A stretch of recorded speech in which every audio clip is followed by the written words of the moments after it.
Hey everybody, Andy Roszak with Early Childhood Chats, the podcast here with you, looking at a bunch of recent stories, almost like an early childhood week in review. And boy, there's been a lot of stories coming out. So I thought it was important to kind of give you a rundown of some of the latest headlines that we're seeing, some of the news and information out there. Coming to you today from Washington, D.C., unseasonably in the high 70s today as we approach the middle of October here. So the government shutdown continues. Fortunately, our early childhood programs have not yet faced a lot of consequences as a result of this government shutdown, which will be almost a week long here towards the end of this week. But for those programs that are operating on a fiscal year that starts November 1, things are starting to get a little bit scary, as of course they have not yet received their new notices of award. So we'll keep a close eye on that and be sure to report back on any impacts that we're seeing to programs and, of course, early childhood as a result of the government shutdown. In other news here from Washington, Alex Adams has now been confirmed as the new head of ACF, the Administration for Children and Families. ACF is under HHS, Health and Human Services, and ACF is the agency that oversees Head Start, so the Office of Head Start, and also the Office of Childcare. Now, Dr. Adams is coming from Idaho, and has got a long history of working with social programs, working with pharmacy, and also working with foster care and children's programs. It was interesting, he was asked several times during his confirmation hearing about Head Start and early childhood in particular, and Mr. Adams actually admitted that his wife's grandmother used to run a Head Start program back in Idaho. So it seems like he is supportive of the program, and certainly said several times that he is looking to enhance early childhood education. So we'll be keeping a close eye on Dr. Adams. We welcome him to his new position as ACF director and look forward to seeing as the other heads, Office of Head Start and Office of Childcare, hopefully get some more permanent leadership. Those have been acting with acting leaders just as ACF has been for the past several months. Other news as we travel around, well, we had an interesting situation over in Westmoreland County. Over in Pennsylvania, we had a fire destroy an early childhood program. Sadly, there's been some delays getting the necessary funding from the insurance company, and the community has really rallied around this particular provider to help get her some funds and supplies to reopen. So we often think about the impact of the fire and the importance of fire drills. There were several children at home inside the program, 10 of them actually inside during the time of this fire. Luckily, they were all able to get out. Nobody was injured. But certainly a reminder of why those monthly fire drills are so darn important. You know, October is Fire Safety Month, and I'm again reminded that we have about one fire in an early childhood program every day here in the United States.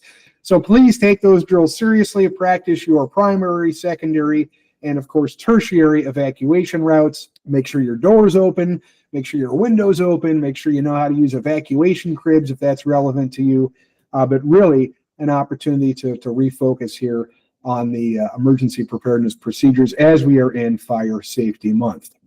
Another interesting occurrence, this one up in Rhode Island, and this is something that we've been tracking. We actually are very proud of a new partnership we have as a founding member of the Storefront Safety Alliance, and we'll be having much more information about Storefront Safety here in the near future. But essentially, we're having about 100 vehicles a day that crash into buildings.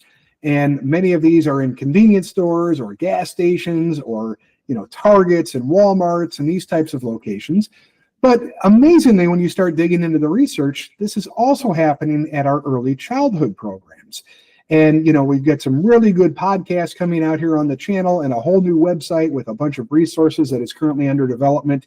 So again, we'll be pushing all of this out here in the coming weeks.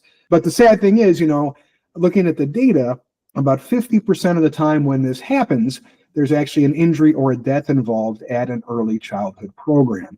So something certainly to take very seriously, and there's really simple steps that you can take to help prevent some of these things from occurring, which we'll be getting into with all these great resources. But here's one in Rhode Island that happened not too long ago, and look at this, 12 to 15 kids were actually on the playground when this vehicle crashed through the fence. And as you can see, here's some live footage as well.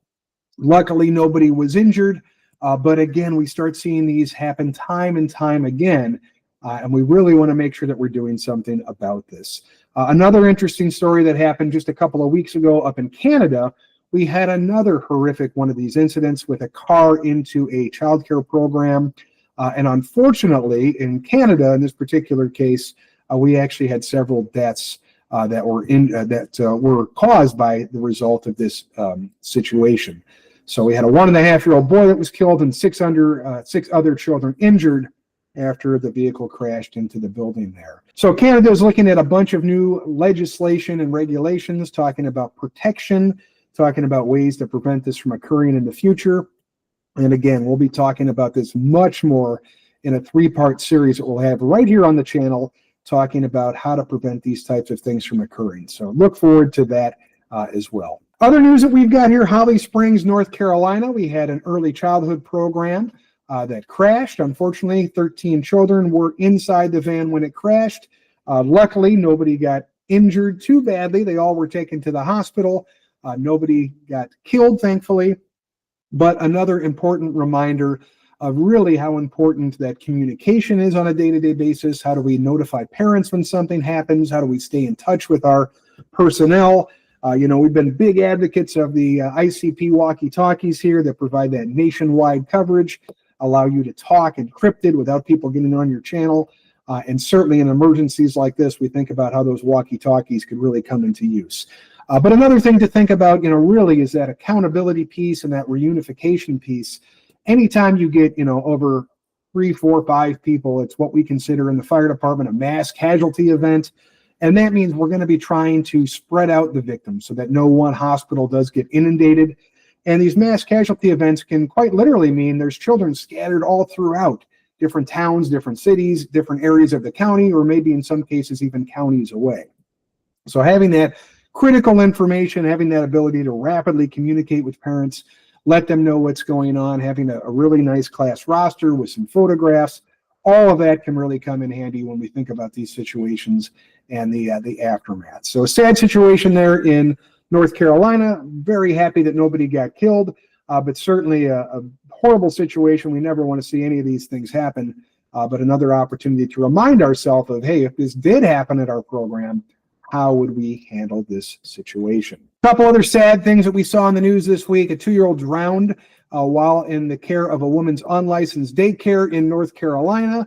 And then another really sad one out of Louisiana, I believe, out of Georgia, Valdosta, Georgia. A 2-year-old boy killed by a daycare's owner's Rottweilers after she left him to take a nap alone. And if you dig into the details of this, what's really sad is that the 2-year-old was left alone. The 2-year-old got up from the nap, apparently let himself outside, went out to the Rottweiler's cage, opened the Rottweiler's cage, and that's sadly when the trouble began. So, again, we have to be very cautious about our supervision. We have to be eyes on all the time. Gosh, you think about just something simple like installing a door chime or something that would have alerted the occupants that, hey, somebody has opened the door, what's going on with this particular child. But certainly something that was 100% preventable and just breaks your heart to see a 2-year-old get killed in such a tragic situation. Another one sad out of Louisiana, a dad shot while picking up his child from a church daycare. Unfortunately, this was a victim of a carjacking. The father was shot and killed there in Louisiana, leading to a very scary situation, obviously not only for that specific family, but also because in close proximity to the childcare, some really split-second decisions had to be made, making sure the communication was on par, making sure going into lockdown, restricting access, all of that kind of stuff. A real tragedy playing out in Louisiana as well. Interesting piece of reporting this week over in the LASchoolReport.com. Talking about the 47 childcare programs that were destroyed during the fires out in Los Angeles not too long ago. Actually, towards the bottom of the article, they interviewed 5 of the childcare providers and have their stories as well. We'll have that linked below. Really interesting to hear some of the challenges that they faced. This immediate evacuation, the notification, trying to get out, trying to communicate with parents. A very good piece of journalism here by Ashley Alvarez. So we'll have that linked as well below.